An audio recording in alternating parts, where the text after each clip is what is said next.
Hello, and in this video I'm going to talk about my own reflection on my English practice. To talk about this, I'm going to answer a series of questions to explain my reflection. The first one says, did you feel prepared in each of the classes you taught? Well, I didn't feel prepared at every class, to be honest, and I think that everybody is not perfect, and I am not a perfect because it was one of the first times that I was in the role of teacher. And also there were some days that I felt prepared more than the others because of course I had studied more and I was more motivated. I think that when I felt that my students didn't want to participate, I felt nervous, but I tried to find different ways to show that I was prepared. And in here, I realized that as teacher, I had to be prepared with different plans, plan A, plan B, plan C, of even because you don't know what will happen in your class, or if your students are not going to get your information in the way that you are supposed to do it. So as teacher, we have to be prepared in different ways, not only to prepare your curriculum, but to try to find different options in the case that you need it. The second one says, did you meet your goals for each class? Well, I think that yes. I set my goals in my classes because every day my students got new information, new vocabulary, new forms of pronunciation as well.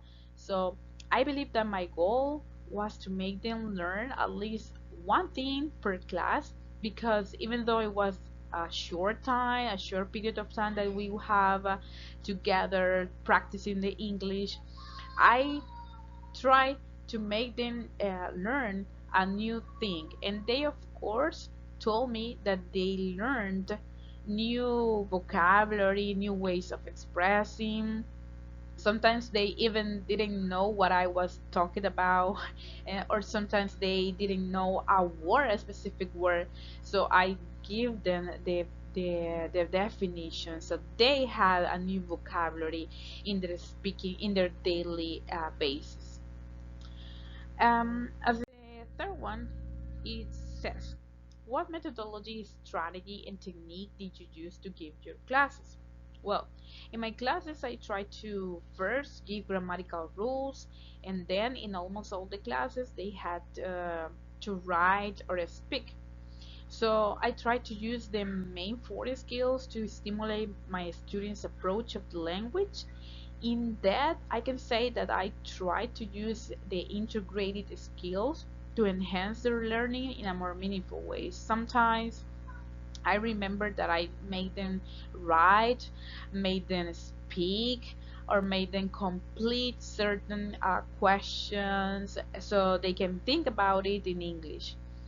So what I tried to do it is was to make them use these grammatical structure, these topics, to use them in real context, in real life, in real conversations.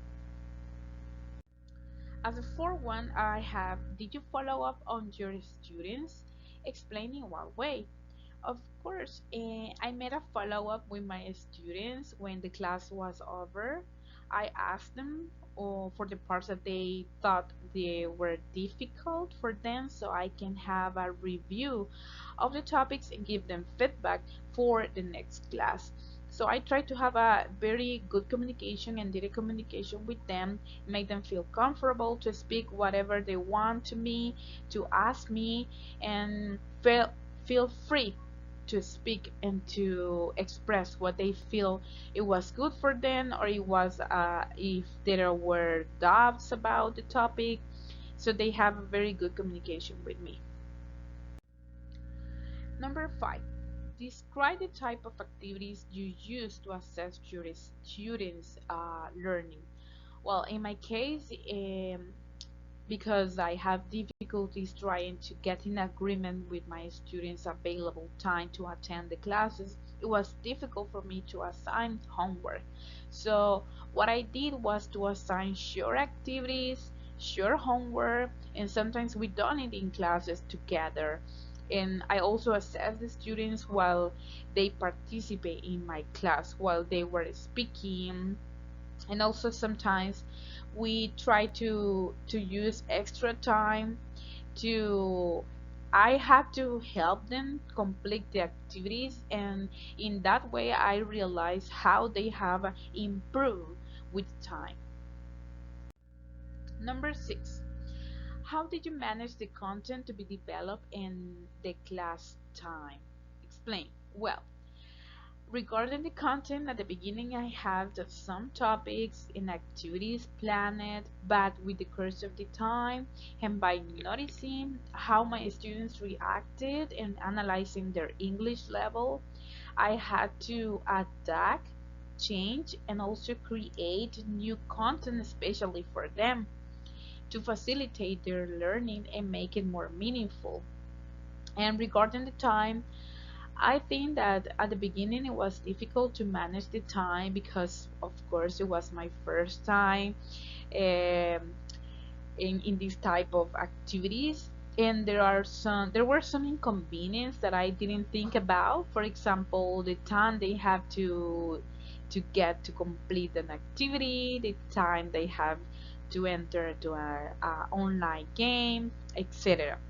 I had to think about all of those things, and to manage the time correctly, I have to tell my students, you have 5 minutes, you have 2 minutes, because if not, they will have all the time that they wanted, and we couldn't complete all the activities in the curriculum.